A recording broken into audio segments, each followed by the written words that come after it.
नमस्कार, आप देख रहे हैं सबसे बड़ा मुद्दा। मैं हूं आपके साथ राहुल राजपूत। योगी सरकार 2.0 ने 100 दिन पूरा कर लिया।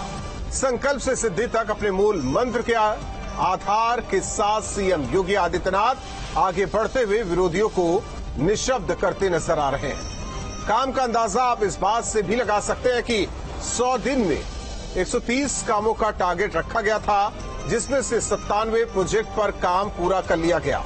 योगी मॉडल की सराहना दूसरे राज्यों की जनता भी करती नजर आ रही है। अवैध कब्जे पर चल रहे बुलडोजर से माफिया की कमर टूटती नजर आ रही है। ऐसे में सवाल उठता है, बुलडोजर अभियान से विपक्ष क्यों परेशान? कानून व्यवस्था में सुधार से क्या विकास ने रफ्तार पकड़ी? बिना विवाद सुलझाया गया लाउड स्पीकर वाला मुद्दा। योगी मॉडल के आगे निरुत्तर हुआ विपक्ष।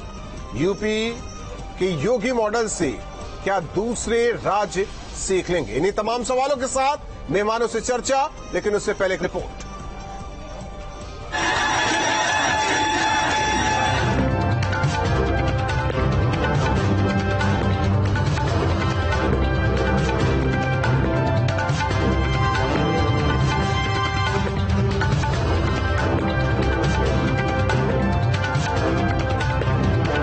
सरकार को सफलतापूर्वक संचालन करने के अपने 100 दिन के अपने इस कार्यकाल की उपलब्धियों के साथ जो कहा सो किया। उत्तर प्रदेश के अंदर एक बड़ी अजीब सी स्थिति थी। पहचान का संकट उत्तर प्रदेश के सामने 2017 के पहले था। 2014 के बाद अनेक लोक कल्याणकारी, गरीब कल्याणकारी योजनाओं को केंद्र सरकार ने लागू किया, लेकिन राज्य सरकार की इच्छा शक्ति उन्हें लागू करने की नहीं दिखती थी।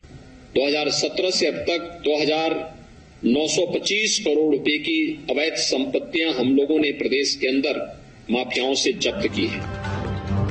योगी 2.0 के 100 दिन पूरे हो गए। इस मौके पर सीएम ने एक एक पॉइंट की चर्चा की, जिस पर सरकार संजीदा थी। महज 100 दिन में वो तमाम टारगेट अचीव किए गए, जिसके बाद जश्न का माहौल भी दिखा।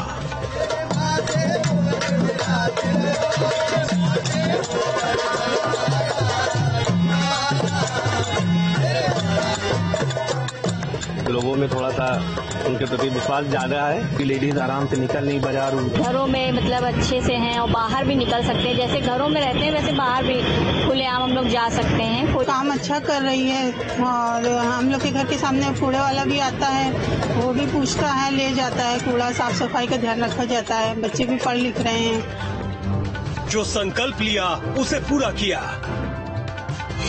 100 दिन के लिए 130 संकल्प लिए गए थे, उनमें से 97 संकल्प पूरे हो गए। 100 दिन में निवेश की 80,000 से ज्यादा परियोजना का शिलान्यास किया गया। 1400 से ज्यादा प्रोजेक्ट कवर हुए।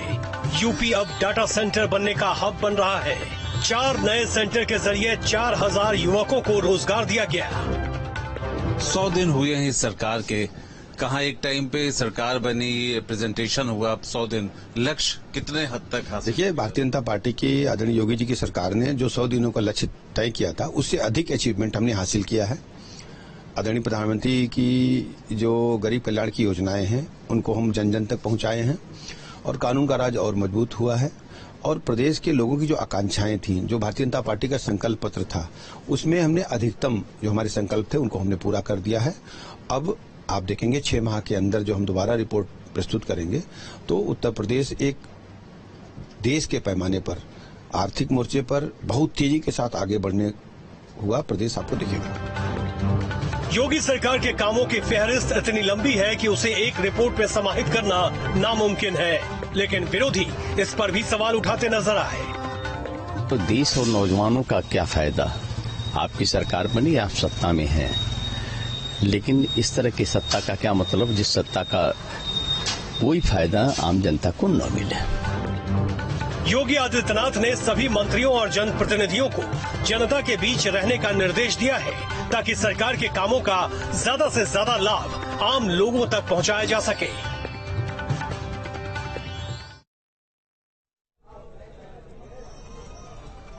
और हमारे साथ चर्चा के लिए मेहमान जुड़े हैं। सबसे पहले परिचय करवा दे, कीर्ति निधि पांडे जी प्रवक्ता समाजवादी पार्टी, हरीश चंद्र श्रीवास्तव जी प्रवक्ता बीजेपी, सैफ खान साहब, नेता कांग्रेस, और साथ ही साथ वरिष्ठ पत्रकार कुमार भावेश चंद्र जी हमारे साथ जुड़ रहे हैं।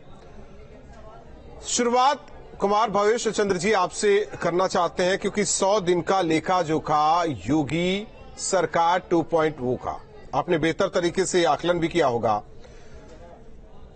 सबका साथ, सबका विकास, संकल्प से सिद्धि तक इस मूल मंत्र पर काम किया गया। हालांकि विपक्ष के तो सवाल अपने हैं, लेकिन आपने क्या देखा? देखिए, ये तो अच्छी बात है कि सरकार कुछ टारगेट लेके काम कर रही थी, और आज खुद आकलन आया है कि 130 में से 97 प्रोजेक्ट्स को पूरा कर लिया गया। ये अच्छी बात है कि टारगेट रखना और टारगेट को अचीव करने की कोशिश करना, तो एक पॉजिटिविटी दिखाई देती है। लेकिन मैं एज ए जर्नलिस्ट या एक उत्तर प्रदेश के नागरिक होने के नाते इसको बहुत संतुष्ट नहीं हो सकता हूँ, इसलिए कि सरकार से अपेक्षाएं बहुत रहती हैं। बहुत सारे काम अभी होने हैं और सरकार का काम है, सरकार अपना काम करती है, अपने लिए टारगेट रखती है। अच्छी बात है कि भारतीय जनता पार्टी एक व्यवस्थित तरीके से दिखाई दे रही है। 2.0 की जो सरकार है, एक चीज और मैं पॉजिटिव देख रहा हूं कि एक सामूहिकता दिखाई दे रहा है। आप देखिए, पहले कैबिनेट के बाद जब मुख्यमंत्री मीडिया के सामने आए, तब भी उनके साथ 5 लोग थे, पंचदेव मैं कहता हूं इनको। उनके साथ दोनों उप मुख्यमंत्री दिखाई देते हैं ऐसे मौकों पर। उसके अलावा दो जो विशेष मंत्री हैं वो भी दिखाई देते हैं। और आज भी जब सरकार ने 100 दिन पूरे किए तो मीडिया के सामने जब आए तो एक सामूहिकता दिखाई दिया। तो ये एक पॉजिटिविटी है, टारगेट लेकर चल रहे हैं, ये भी एक अच्छी बात है। लेकिन राम राज्य नहीं आ गया है, इसको इस रूप में नहीं इसका आकलन किया जा सकता है कि राम राज्य आ गया है। लेकिन एक सवाल विपक्ष का जरूर है, जो आप सवाल उठा रहे हैं। विपक्ष का रोल कंस्ट्रक्टिव होना चाहिए था कि सरकार जहां भटक रही है वहां उसको रास्ता दिखाने का काम करे। हमारा भी काम शायद यही है, मीडिया का काम भी यही है कि सरकार जहां कर रही है वहां पे हम सवाल उठाएं और वहां पर सरकार से उनकी अपेक्षाएं करें, ताकि लोगों का दबाव बने, जन दबाव बने और सरकार उस काम को करने के लिए मजबूर हो। तो लेकिन जो बेरोजगारी का सवाल है, ठीक है, इस दरमियान कुछ रोजगार लोगों को मिले हैं, कुछ मिलने की उम्मीद है। लेकिन मुझे लगता है इस दिशा में सरकार को तेजी से काम करना है। कानून व्यवस्था पर भी बहुत अच्छा काम हुआ है, बहुत कुछ चीजें संभली है। मैं बुलडोजर का बहुत समर्थक नहीं हूं, लेकिन ठीक है, कानून व्यवस्था कई बार सख्ती से चलती है, सख्ती से चलाने की कोशिश हुई है। लेकिन बावजूद इसके कानपुर में जिस तरह से विस्फोट हुआ, कानपुर में जिस तरह की घटनाएं हुई, इस तरह की घटनाएं आगे, ठीक है कि जल्दी से काबू कर लिया गया, पूरे प्रदेश में ये फैल सकता था, लेकिन सरकार ने रोकने की कोशिश की, उसमें ठीक है। कुमार भावेश जी, इसीलिए इस चर्चा की शुरुआत आपसे की कि निष्पक्षता के साथ चर्चा की शुरुआत हो, और इसीलिए मैंने कहा कि विपक्ष के अपने सवाल भी होंगे। और सैफ खान साहब पहले उंगली खड़ी कर रहे हैं, हमें तो नहीं लगता कि सवाल पूछने की जरूरत होगी। सैफ खान साहब, बिल्कुल, मुझे इस बात से बिल्कुल आपत्ति है। देखिए राहुल, मैं बहुत साफ जो है आपके चैनल नहीं, मैं शुरुआत इस चीज की करना चाहूंगा, जैसे आकलन अभी एक्सपर्ट ने रख के सामने बताया है, तो मैं इनको बिल्कुल ये बताना चाहता हूं कि जितना भी उन्होंने अभी अपने एज एन एक्सपर्ट आकलन दिया है वो बिल्कुल गलत है हर चीज पे। क्राइम की बात करते हैं तो crime, national crime record bureau के आंकड़े अभी लेके बता दें, एक्सपर्ट हैं तो बताएं कितने प्रतिशत क्राइम बढ़ा है। 24% तो महिलाओं के खिलाफ ही बढ़ा है। क्या बात करते हैं? विकास की बात करते हैं तो हर चीज में, घरों की डिमोलिश की बात करते हैं तो अरे भाई, चीफ जस्टिस कह रहे हैं कि इलीगल है जो आपने जो है बिल्डिंग्स जो डिमॉन्स्ट्रेट की है, ये डिमोलिश की है। ये मैं नहीं कह रहा है, चीफ जस्टिस गोविंद माथुर ने कहा है, फॉर्मर, कि उन लोगों ने जिन्होंने प्रोटेस्ट किया था, एक कौम ने जो है, क्योंकि किसी ने, भारतीय जनता पार्टी के जो प्रतिनिधि हैं जो रिलीजन के नाम पे चश्मा पहना के लोगों को लड़वाते हैं, है ना, उनका घर जो है टारगेट करके तोड़ा जा रहा है, ये इनकी अचीवमेंट है कि चीफ जस्टिस कह रहे हैं कि संडे के दिन जो है उनका घर तोड़ दिया जाता है, वो भी जब पोजीशन में होता है। सब इलीगल एक्टिविटीज, महिलाओं पे क्राइम, गरीबों के ऊपर अत्याचार बढ़ा दिए हैं, पार्किंगों की बात करते हैं। ये अचीवमेंट है कि आपने सड़क जो है खाली करवा दी, उनको 6000 का लाइसेंस लेके सरकार ने अपनी जेबें भरी हैं, वो वहीं खड़े हैं, पैसा लेके अपने जेबों में भर लिया गया है। अत्याचार बढ़ चुके हैं, सब झूठे वादे किए गए हैं। इलेक्ट्रिसिटी तो, बिजली तो आते ही सबसे पहले प्रदेश में योगी सरकार ने बढ़ा दी गई है, ये अचीवमेंट है। महंगाई बढ़ा दी गई है, महंगाई का क्या हाल है? पेट्रोल और डीजल पे 140 से 150% वसूली सरकार की तरफ से। सीमेंट जो 195 का था आज 410 रुपए का कर दिया गया है। स्टील 3600 का जो था वो 6500 का कर दिया गया है। और भी मेहमान, मिट्टी की ट्रॉली जो 6,000 की कर दी गई है। सैफ खान साहब आगे बढ़िए। 90,000 की कर दी गई हैं। आगे बढ़िए, सबका जवाब देने के लिए हरीश चंद्र जी हैं। आगे बढ़िए, अभी समाजवादी पार्टी के प्रवक्ता भी हैं। आगे जो दशा हमारे उत्तर प्रदेश में की है सरकार ने, शर्म आनी चाहिए सरकार को राहुल, सबसे पहले तो। सही बात है।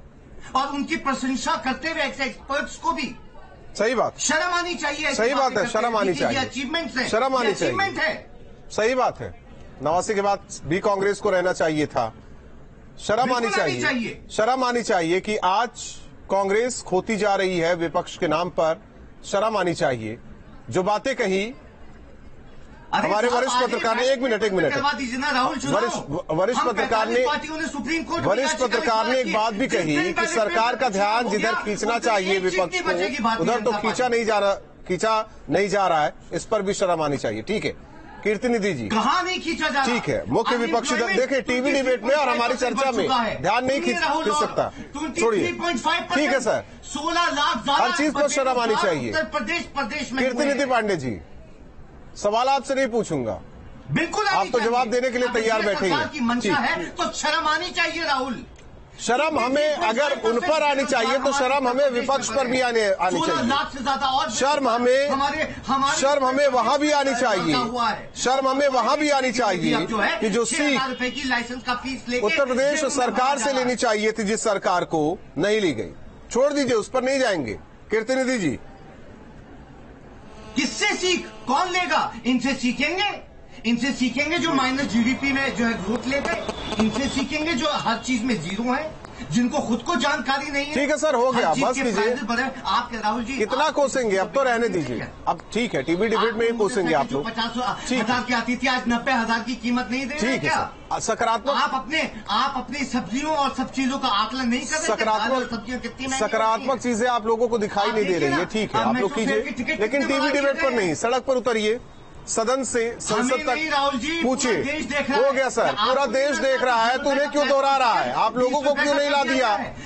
आप लोगों को विपक्ष में क्यों बैठा दिया? छोड़ दीजिए, कीर्तिनिधि जी भी है, सबसे बड़े मुख्य विपक्षी दल के प्रवक्ता है, उनसे भी सुन लेते हैं। ठीक है, जिस दिन बैलेट पेपर पे हो गया। कीर्तिनिधि जी, 100 दिन का लेखा जोखा, 100 दिन में 130 टारगेट, 97 पूरा। जी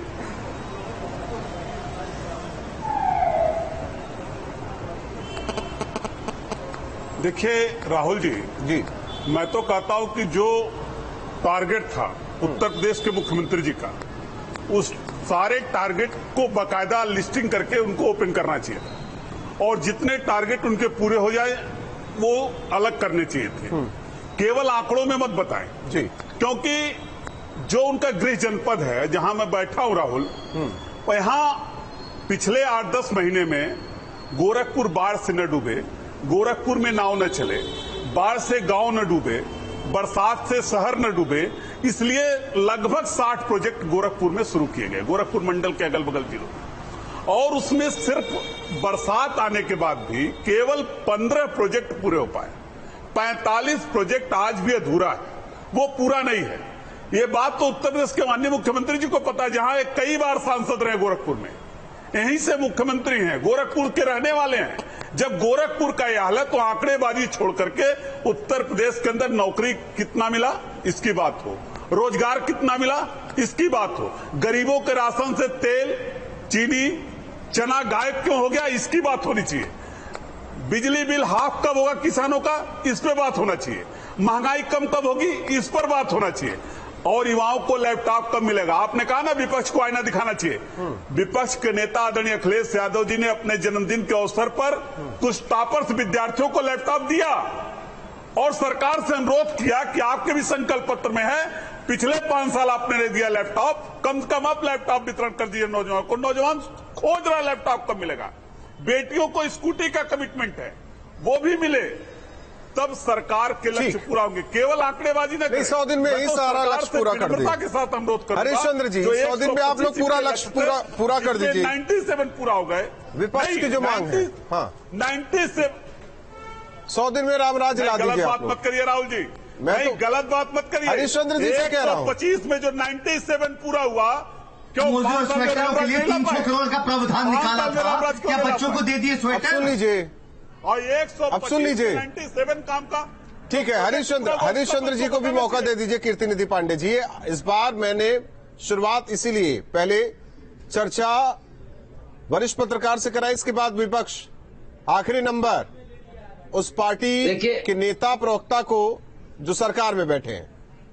विपक्ष देखिए राहुल जी, हमारे जो दोनों विपक्षी दल के जो मित्र हैं जी, इनका डेस्परेशन और इनकी बौखलाहट बहुत सहज रूप से समझ में आती है।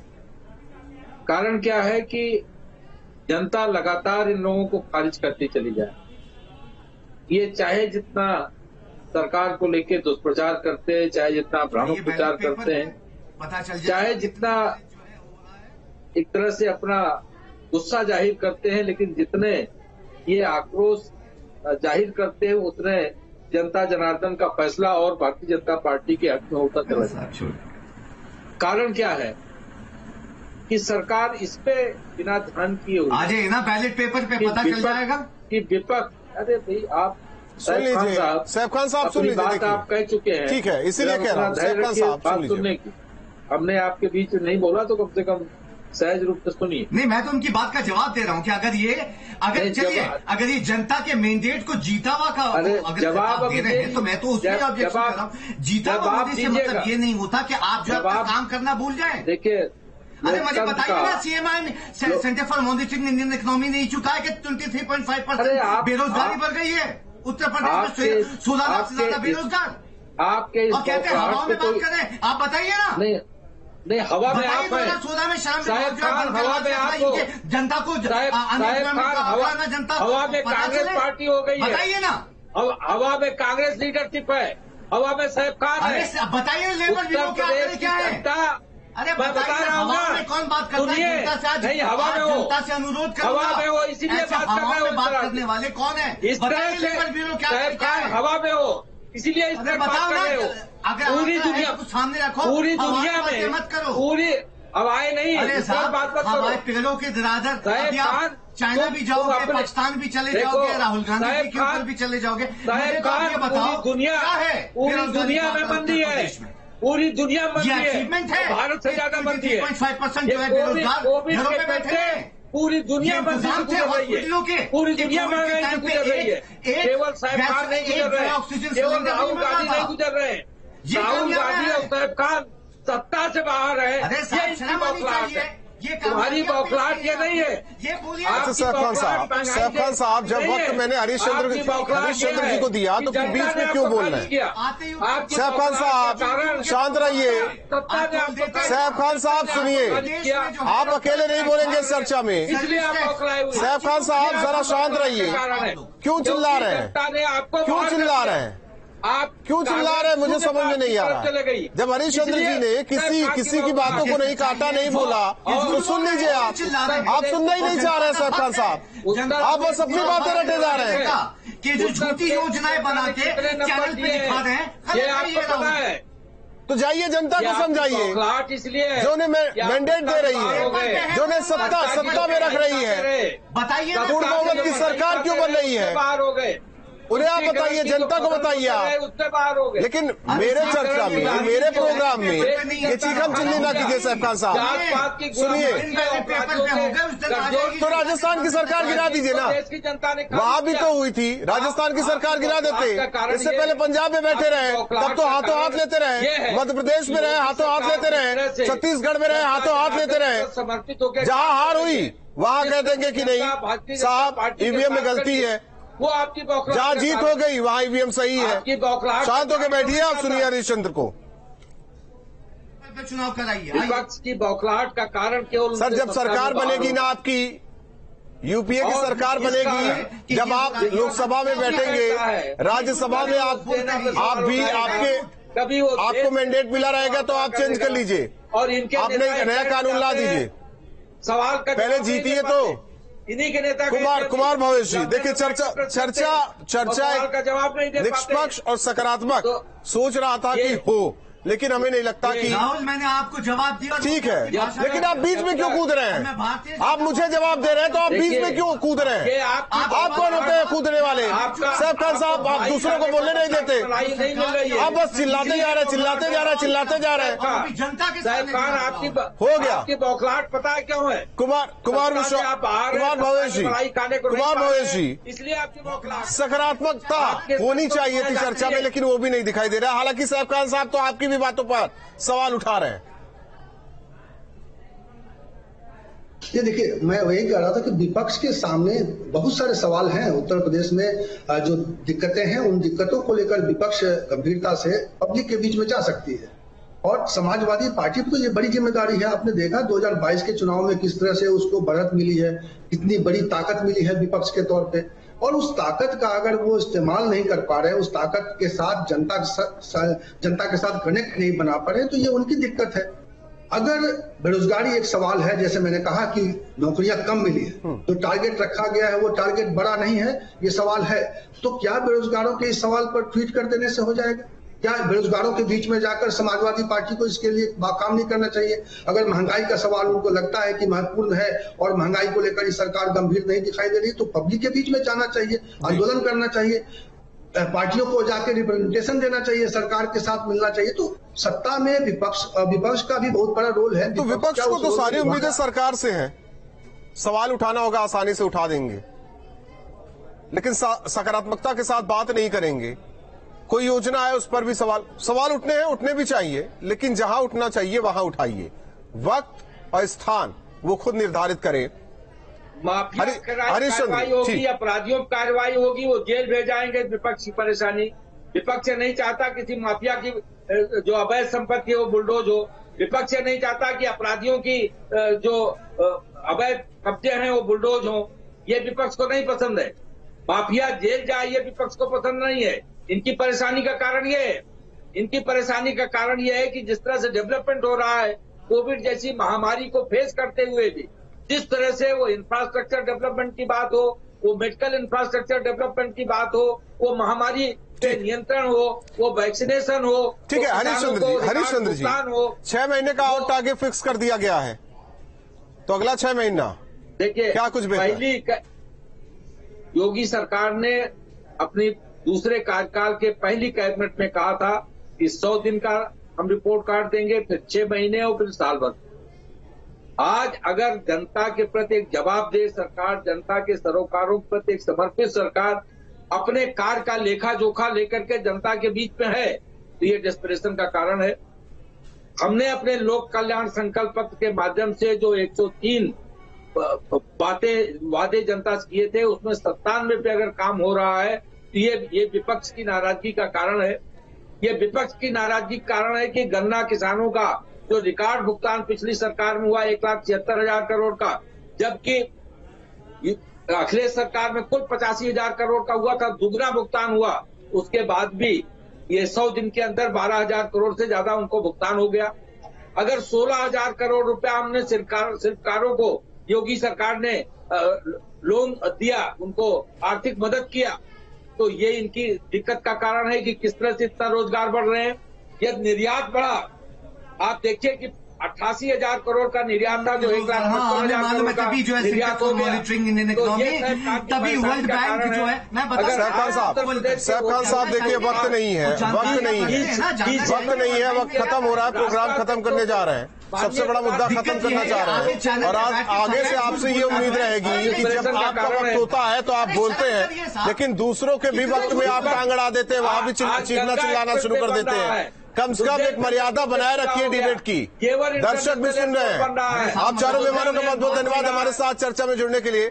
जाहिर तौर पर योगी सरकार 2.0 का टारगेट 100 दिन, 6 महीने, 1 साल, 100 दिन की कामकाज का लेखा जोखा जनता के सामने योगी सरकार ने रखा है। 130 प्रोजेक्ट में 97 पर काम। जाहिर तौर पर विपक्ष का काम है सवाल उठाना, लेकिन टीवी डिबेट में नहीं, सड़क पर जाए, जनता के बीच जाए, समझाए उन्हें जो समझाना होगा। लेकिन एसी कमरे में बैठकर ट्वीट कर देने से और टीवी डिबेट में आने से, चिल्लाने से कुछ नहीं होने वाला। सरकार अपने हिसाब से काम कर रही है। सबसे बड़ा मुद्दा में आज के लिए बस इतना ही।